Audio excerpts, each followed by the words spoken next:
Mobile দেখতেছে। মোবাইলের মধ্যে সে একটু খারাপ দৃশ্য দেখাচ্ছিল। এমন সময় মেয়ে গিয়ে ঘরে ঢুকলো। মেয়ে ঘরে ঢুকে দেখলো বাবা তার মোবাইলের মধ্যে খারাপ দৃশ্য দেখছে। মেয়ে দেখে ফেললো।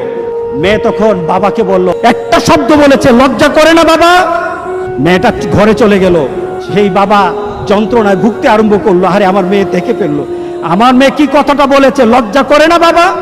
সে লোকটা অফিসে চলে গেল। অফিস করতেছে, কিন্তু আর ভালো লাগে না। মেয়েটা কি বলেছে, লজ্জা লাগে না বাবা? কিন্তু মেয়েটার যন্ত্রণায় সে হার্ট ফিল করলো। মেয়েটা এরপরে মারা গেল। বাবা যখন বাড়িতে ফিরে আসলো, বাবার মাথাটা নোয়া, লজ্জিত একটা মুখ। এখনই আমার মেয়ের সাথে দেখা হলে আমার কানে বাজতেছে, আমার মেয়ে আমাকে বলেছে, লজ্জা লাগে না বাবা? আমি কিভাবে আমার মেয়ের সামনে যাব? এই চিন্তা যখন করতেছে, এমন সময় দরজা খোলার সাথে সাথে একটা চিৎকার শুনলো।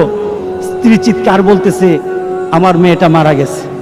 বাবার কানে তখন বাজতেছিল রাতের কথা, লজ্জা লাগে না বাবা? তার জানাজার ব্যবস্থা হলো।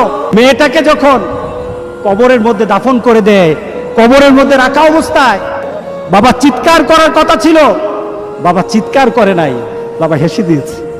তাকে জিজ্ঞাসা করলো, তুমি হাসছো কেন? আমার মেয়েটা চলে গেছে, আমার কলিজার টুকরাটা চলে গেছে, কিন্তু আমার জীবনের মধ্যে একটা আঘাত দিয়ে পরিবর্তন করে গেছে। যেই নীতিতে আমি আমার চরিত্রকে নষ্ট করছি, আমার ঈমানকে নষ্ট করে দিতেছি, আমার মেয়েটা হারিয়ে ফেলেছি, কিন্তু আমি আমার আখিরাতকে বুঝে ফেলেছি। আজকে সমাজের যারা প্রিভেন্টিভ করছেন না, আপনি চিন্তা করছেন আপনার মেয়েটা কিন্তু একদিন আপনার জন্য বিপদ হয়ে যাবে। সুতরাং আমরা যদি হতে চাই ভালো একটা বাবা হবো, রাজি আছি সবাই?